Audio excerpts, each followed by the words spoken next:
أسعد الله مساءكم مشاهدينا الكرام.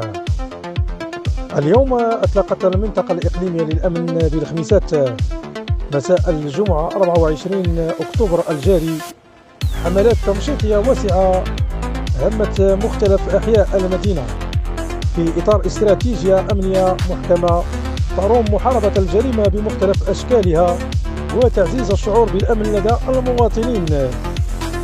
وأشرف على هذه الحملات المراقب العام السيد خالد برخلي رئيس المنطقة الإقليمية للأمن بالخميسات، ميدانيا بمشاركة مختلف المصالح الأمنية ورؤساء الدوائر في تجسيد واضح لسياسة القرب والتواصل المباشر مع الساكنة وتفعيل المقاربة التشاركية الهادفة للإنتاج المشترك للأمن.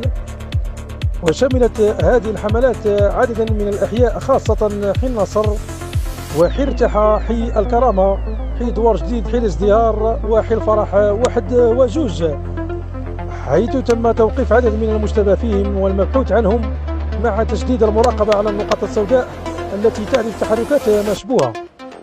وتندرج هذه المبادرات ضمن الجهود المتواصلة للأجهزة الأمنية بالخميسات الرامية إلى الحفاظ على النظام العام والتصدي لكل مظاهر الانحراف والجريمة.